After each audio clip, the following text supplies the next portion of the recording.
Hello, everyone. Today we're going to be talking about learning to play the saxophone.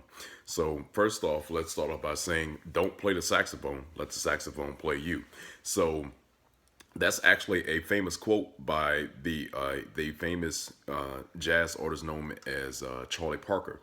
It was actually quoted from the book Words of Wisdom by William and Leonard Sapphire, published in 1990.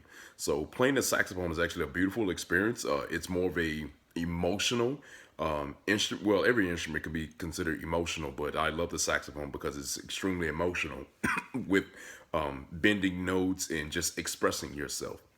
Typically speaking, saxophone are associated with jazz, but classical music too as well.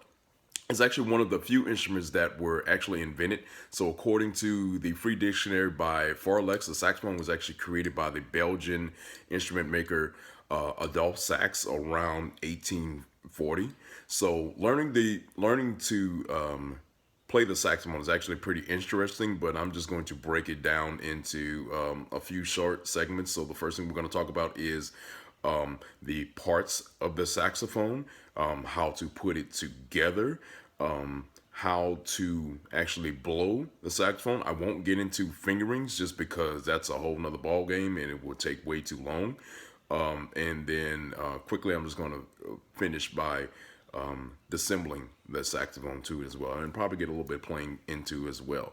So the first thing you need to know and understand is that there are multiple types of saxophones. I will just mention briefly the most popular ones, which is alto sax, tenor sax, soprano sax, and baritone sax. Typically speaking, beginners normally start off with a alto saxophone just because it's easy to blow on, etc. I all of my demonstrations that I'll be doing today will be on a soprano sax because that's the only one that I have. The rest of them that I have are in the shop currently. So let's go ahead and get into the parts of a saxophone. So first you have your neck strap. Your neck strap connects to the body of the saxophone. This is to because saxophones, besides an alto and a soprano, can get heavy. Especially if you're talking about a tenor and a baritone saxophone. You know, we could be talking about, I think they range anywhere between 7 almost 10 pounds, etc. So this connects to the body of the horn, and it's just to help you be able to hold the horn. Next, you actually have the body of the saxophone. This is a curved soprano saxophone, so yes, is essentially what Kenny G plays, but it's curved. But it sounds the same. It's just this instead of it being straight, it's curved, right? So you have the body of the saxophone itself. Next, you have the neck piece. The neck piece connects to the top of the saxophone. You see this little hole? It's going to go right in here, right? And then you're going to hand tighten this screw up here at the top. You don't want it too tight, but you don't want it too loose, right? So your next piece you're going to have is your mouthpiece.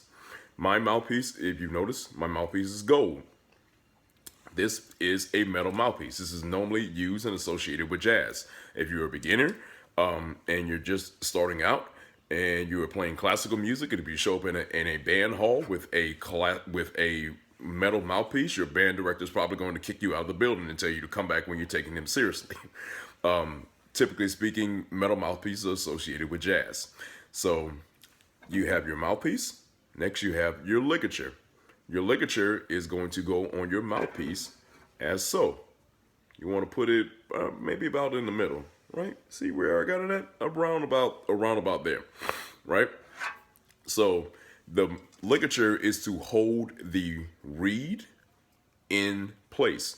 The reed is the source of your sound. If not, I can blow into this, but I won't get anything out of it. See? So your reed, once your reed vibrates, and that is the source of your sound or your tone, you're going to be producing a pitch. So you're going to place your reed inside of the mouthpiece, inside of the ligature, and you're going to line the top of your reed, and I'll show you when I'm done. You're going to want to line the top of your reed with the tip of the mouthpiece, right? And you want to make sure that it's centered left to right too as well. And once you have that in place, you're going to want to tighten it up. Tighten the ligature on the reed and the mouthpiece. Make sure it's good and tight. This is one thing that you don't want to be loose. This is extremely important. So once you're done, it should look something like this. Okay. Now, I didn't do it for this video purpose because it'd be difficult to talk and do this. But like anything, like a car, you don't want to just start your car up and start driving. Essentially, you want to warm up your car. It's same thing with with any woodwind instrument or any instrument, brass as well, is that you want to warm it up. The first way to do that is you want to actually get your reed wet. So you normally would have your reed in your mouth and you would actually get it wet with saliva. I didn't do that for this purposes, but typically speaking, you want to do that for 30 seconds to maybe even 5 minutes, depending on how new your reed is. You're going to want to break your reed in. Breaking in your reed just essentially means it's ready. It's ready to go. It's ready to be played.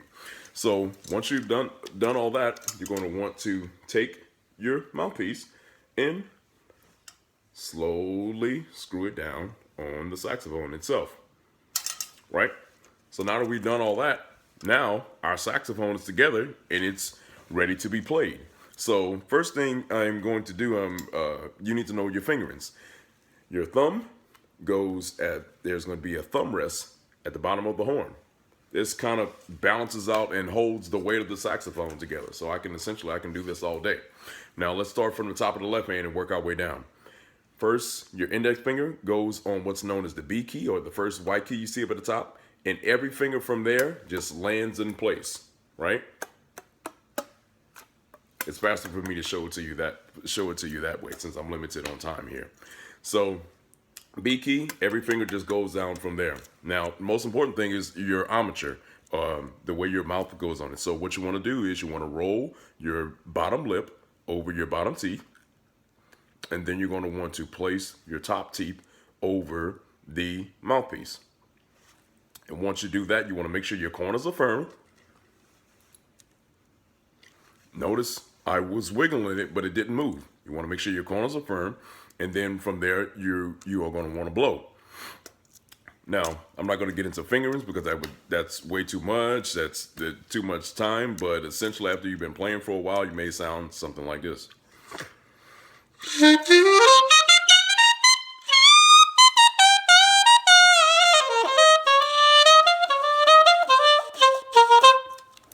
Right? So, I'm more of a smooth jazz player, so that's pretty much my origins on what I have right now. And also, too, it's about expression, right? So, lastly, we just need to disassemble the saxophone and put it back in its case.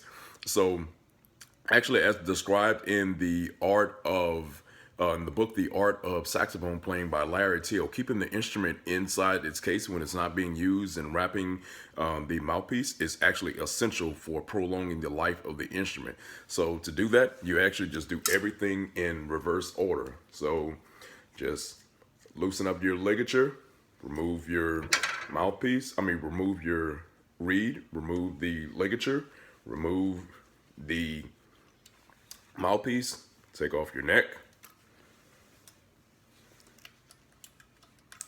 Disassemble your saxophone from it, and you're done. Right? All right, I hope you enjoyed and I hope you learned something. Have a nice day.